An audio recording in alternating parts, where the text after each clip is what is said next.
नमस्कार दर्शकों, हमारी 12 ज्योतिर्लिंग श्रृंखला की एक और नई प्रस्तुति में आपका स्वागत है। आपने हमारी पिछली वीडियो में महाकालेश्वर ज्योतिर्लिंगों की महिमा के बारे में जाना। अपनी इसी श्रृंखला को आगे बढ़ाते हुए आज हम भगवान ओंकारेश्वर की महिमा जानेंगे। यह ज्योतिर्लिंग मध्य प्रदेश के शिवपुरी नामक स्थान पर स्थित है और यहाँ पर भगवान दो लिंग स्वरूपों में विद्यमान है। इन्हीं की कथा का वर्णन आज हम इस प्रस्तुति में करेंगे। कृपया वीडियो को अंत तक देखें व चैनल को सब्सक्राइब अवश्य करें। अधिक समय न लेते हुए प्रस्तुति आरंभ करते हैं।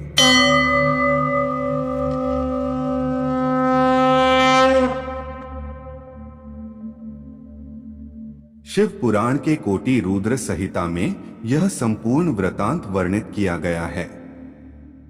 ऋषियों ने सूत जी से प्रश्न किया कि आपने अपने भक्त की रक्षा करने वाले महाकाल नामक शिवलिंग की बड़ी अद्भुत कथा सुनाई। अब कृपया करके चौथे ज्योतिर्लिंग का परिचय आप हमें दीजिए। ओंकार तीर्थ में सर्वपातक हारी परमेश्वर का जो ज्योतिर्लिंग है, उनके आविर्भाव की कथा आप हमें सुनाइए।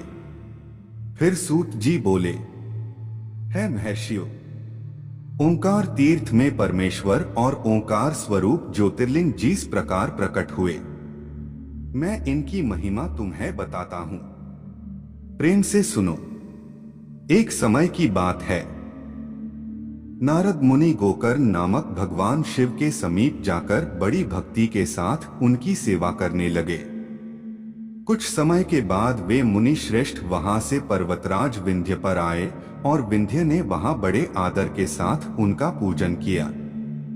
विंध्य नारद मुनि से बोला कि मेरे यहाँ सब कुछ है, आपको कभी किसी बात की कमी नहीं होगी। इस भाव को मन में लेकर विंध्याचल नारद जी के सामने खड़ा हो गया। उसकी वह अभिमान भरी बात सुनकर अहंकार नाशक नारद मुनि लंबी सांस खींचकर चुपचाप खड़े रह गए। यह देख विंध्य पर्वत ने पूछा कि आपने मेरे यहाँ कौन सी कमी देखी है? आपके इस तरह लंबी सांस खींचने का क्या कारण है? फिर नारद जी ने कहा कि अरे भैया, तुम्हारे यहाँ सब कुछ है, फिर भी मेरु पर्वत तुमसे बहुत ऊंचा है। उसके शिखरों का विभाग देवताओं के स्वर्ग लोक में भी पहुंचा हुआ है, किंतु तुम्हारे शिखर का भाग वहां कभी नहीं पहुंच सकता। ऐसा कहकर नारद जी वहां से जिस तरह आए थे उसी तरह चल दिए। परंतु विंध्य पर्वत मन ही मन सोचने लगा कि मेरे जीवन पर तो धिक्कार है, अब मैं विश्वनाथ भगवान शंभु की आराधना पूर्वक तपस्या करूंगा। ऐसा अटूट निश्चय करके वह भगवान शंकर की शरण में गया। तदंतर जहां साक्षात ओंकार स्थित है, वहां प्रसन्नता पूर्वक जाकर उसने भगवान शिव की पार्थिव मूर्ति बनाई और 6 मास तक निरंतर शंभु की आराधना करके शिव जी के ध्यान में तत्पर होकर वह अपनी तपस्या के स्थान से हिले तक नहीं। विंध्याचल की ऐसी तपस्या देखकर भगवान शंकर प्रसन्न हो गए। उन्होंने विंध्याचल को अपना वह स्वरूप दिखाया जो रोगियों के लिए भी दुर्लभ है। भगवान शिव प्रसन्न होकर उनसे बोले, है विंध्य, तुम मनोवांछित वर मांगो। मैं अपने भक्तों को अभिष्ट वर देने वाला हूँ और तुम्हारी तपस्या से प्रसन्न हूँ। विंध्य बोले, हे देवेश्वर शंभो, आप सदा ही भक्त वत्सल है। यदि आप मुझ पर प्रसन्न है तो मुझे वह अभिष्ट बुद्धि प्रदान कीजिए जो अपने कार्य को सिद्ध करने वाली हो। फिर भगवान शंभु ने उसे वह उत्तम वर दे दिया और कहा कि हे पर्वत राज विंध्य, तुम जैसा चाहो वैसा करो। इसी समय देवता तथा निर्मल अंतःकरण वाले ऋषि वहां आए और शंकर जी की पूजा और स्तुति करके बोले, हे प्रभु, आप यहाँ स्थिर रूप से निवास करके सदा के लिए यही विद्यमान हो जाइए। देवताओं की यह बात सुनकर परमेश्वर शिव प्रसन्न हो गए और संसार को सुख देने के लिए उन्होंने वैसा ही किया। वहां जो एक ही ओंकार लिंग था वह दो स्वरूपों में विभक्त हो गया। प्रणव में जो सदाशिव थे वे ओंकार नाम से विख्यात हुए और पार्थिव मूर्ति में विंध्य द्वारा स्थापित जो शिव ज्योति प्रतिष्ठित हुई उनका नाम परमेश्वर पड़ा। परमेश्वर को ही कमलेश्वर भी कहा जाता है। इस प्रकार ओंकार और परमेश्वर यह दोनों शिवलिंग भक्तों को अभीष्ट फल प्रदान करने वाले हैं।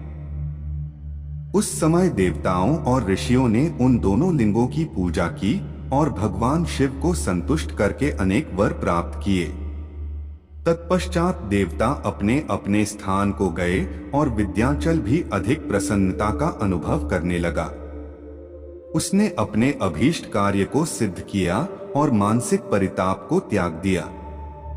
जो पुरुष इस प्रकार भगवान शंकर का पूजन करता है वह माता के गर्भ में फिर नहीं आता और अपने अभीष्ट फल को प्राप्त करके मोक्ष पा लेता है।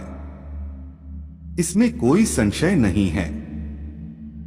सूत जी कहते हैं, है महर्षियों, शिव ओंकार में जो ज्योतिर्लिंग प्रकट हुआ और उनकी आराधना से जो फल मिलता है वह सब हमने आपसे बता दिया। आशा है कि हमारी द्वारा दी गई जानकारी आपको अच्छी लगी होगी। आज के लिए केवल इतना ही। हम आशा करते हैं कि हमारी आज की प्रस्तुति आपको पसंद आई होगी। अपने विचार हम सभी के समक्ष अभिव्यक्त करने के लिए कमेंट करें, वीडियो को शेयर करें, वह चैनल को सब्सक्राइब करें। जल्द ही मुलाकात होगी ऐसी ही एक और ज्ञानवर्धक वीडियो के साथ। तब तक के लिए जय श्री कृष्णा।